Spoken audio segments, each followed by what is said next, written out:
আসসালামু আলাইকুম প্রিয় খামারি ভাই বোনেরা, আশা করি সবাই ভালো আছেন। সবাইকে আমার শুভেচ্ছা। যারা 50টি 30টি 40টি বা 50টি দেশি মুরগি পালন করতে চান কিন্তু ভাবেন যে খরচ কত, কেমন খরচ হবে না, খরচের সাথে কি পারবানি কিনা, মুরগিতে লাভ আছে কিনা, দেশি মুরগিতে লাভ নাই, তাদের জন্য আজকে আমরা এই ভিডিওটি। আশা করি ভিডিওটি না টেনে সম্পূর্ণ দেখবেন, তাহলে আপনারা বুঝতে পারবেন যে দেশি মুরগি পালন করে আসলে লাভ আছে কিনা। তা এই যে আমার যে মুরগিগুলো দেখতে পাচ্ছেন, আমার এখানে প্রায় 50টার কাছাকাছি দেশি মুরগি আছে, বড় ছোট এবং বাচ্চা দিয়ে। আর প্যারেন্টস আছে প্রায় 15-16টা, সব মিলে 50টি কাছাকাছি আমার দেশি মুরগি আছে। তা আমার এই মুরগিগুলো তেমন কোনো খরচ হয় না। সকালবেলা আপনার ছেড়ে দিছি, দিয়ে এখন কিন্তু কিছু গম এবং রাতের যে উচ্ছিষ্ট ভাত থাকে সেগুলো দিছি। এগুলো খেয়ে কিন্তু এদের প্রায় দুপুর পর্যন্ত চলবে। আর দুপুরে হালকা গম দেবো এবং বিকেলে কিছু গম দেবো। আর সারাদিন বাড়িতে যেসব খাবার থাকবে, ভাত এদের সাথে যেগুলো নষ্ট হয় সবগুলো আমরা দেশি মুরগি দিয়ে দিই, যার কারণে গম টম কম লাগে। আর একটা কথা বলে রাখি, আমার কিন্তু প্রায় 15-16টা আছে প্যারেন্টস।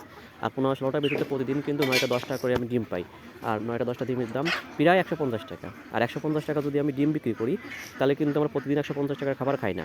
আমার সর্বোচ্চ খাবার খাই আপনার কত টাকা,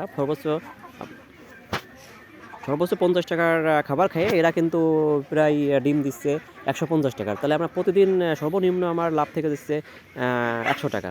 আর দেখেন আমার এই বাড়ির পাশে কিন্তু অনেক জঙ্গল, সারাদিন কিন্তু এই মুরগিগুলো এই জঙ্গলে কিন্তু খেয়ে বেড়ায়, কারণ পোকামাকড়, পাতা পাতা গাছপালা সব খায়। আপনি যদি বাড়িতে পোষেন আবদ্ধ অবস্থায়, তাহলে কিন্তু আপনার টাকা একটু বেশি, কস্ট বেশি খরচ হবে। কারণ প্রতিদিন ডিম পারলেও আপনি যদি বাড়তি খাবার না দিতে পারেন, প্রাকৃতিক খাবার, তাহলে কিন্তু আপনার লাভ বেশিটা হবে না। যার কারণে যারা দেশি মুরগি পালন করতে চান তারা অবশ্যই ছেড়ে পালন করার চেষ্টা করবেন। আর ছেড়ে পালন করতে পারেন তাহলে কিন্তু আপনার খাবারই লাগবে না হ্যাঁ টোটাল। এই জন্য আপনারা সবাই দেশি মুরগি ছেড়ে পালন করার চেষ্টা করবেন, তাহলে আল্লাহ দিলে আপনারা সবাই সফল হবেন এবং আল্লাহ দিলে আপনাদের লাভটা থাকবে। সবাই ভালো থাকবেন। আল্লাহ হাফেজ।